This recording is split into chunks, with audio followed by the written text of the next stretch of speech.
मुख्यमंत्री हमारे बहुत सीधे हैं, सरल हैं और कहीं न कहीं उसमें एक बेटी के बाप का एहसास होता है। कई बार देश के एक अच्छे नागरिक का भी वो एहसास करते हैं कि देश में जो आज हालात हो रहे हैं उसमें क्या कदम होना चाहिए।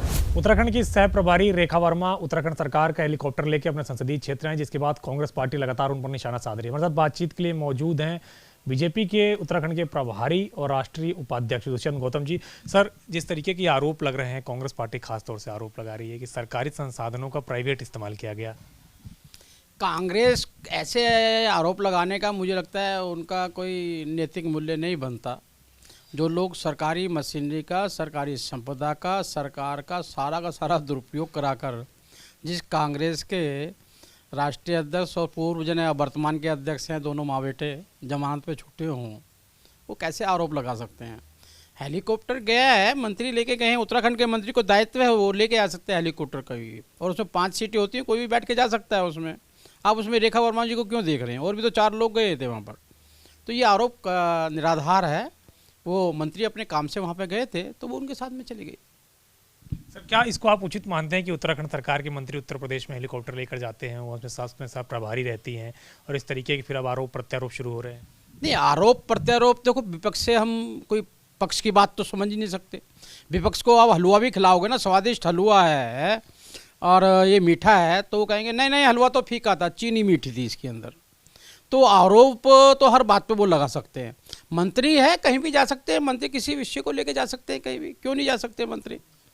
मंत्री को कोई रोका हुआ है? किसी हेलीकॉप्टर दिया किस लिए है? कोई किराए पे चलाने के लिए कोई दिया है? वो यूज़ के लिए दिया हुआ है। और उसमें रेखा वर्मा ही चली गई तो कौन सा आरोप लग गया? सर, अगर बात करें तो मुख्यमंत्री के बयान को लेकर भी काफ़ी ज़्यादा प्रतिक्रिया देखने को मिले, देश भर से उनके खिलाफ प्रतिक्रिया मिल रही है। अभी उन्होंने परसों भी एक बयान दिया था जिसमें बच्चे ज़्यादा होने पर राशन ज़्यादा देने की बात कही, अमेरिका के शासन की भारत में बात की। किस तरीके से आप देते, क्या आप लोग की तरफ से कोई संदेश दिया गया है मुख्यमंत्री को बयानों को लेकर?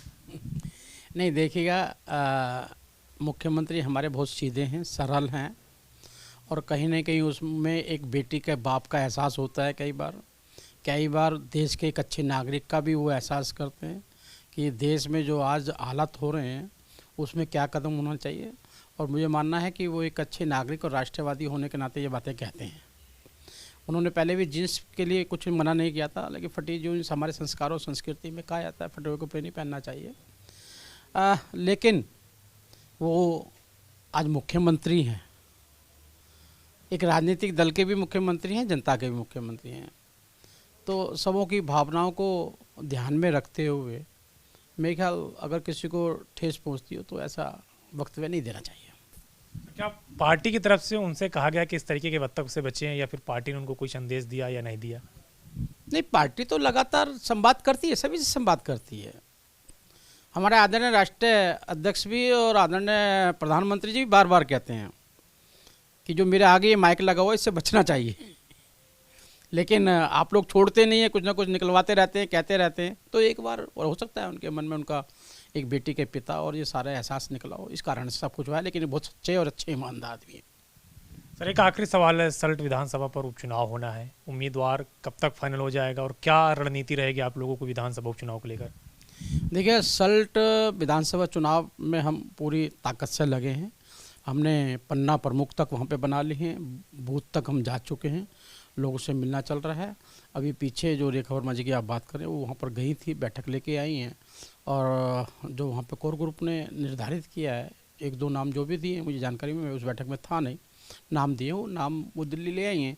और हमारा बोर्ड होता है, पार्लियामेंट्री बोर्ड होता है, क्योंकि अभी अमित शाह जी भी बाहर हैं, आदरणीय नड्डा जी चुनाव अभियान में सब में लगे हुए हैं, दिल्ली आएंगे तो निर्णय जल्दी हो जाएगा उसमें। शुक्रिया, हमसे बातचीत करेंगे। तो यहाँ उत्तराखंड के प्रभारी दुष्यंत गौतम जी, जिनका कहना है कि जल्दी सल्ट विधानसभा उपचुनाव के लिए उम्मीदवार के नाम का फाइनल किया जाएगा और जो रणनीति है भाजपा की वो यही है कि सल्ट विधानसभा उपचुनाव को जीतना है। कैमरामैन वीरपाल के साथ अविनाश तिवारी, एबीपी गंगा, दिल्ली।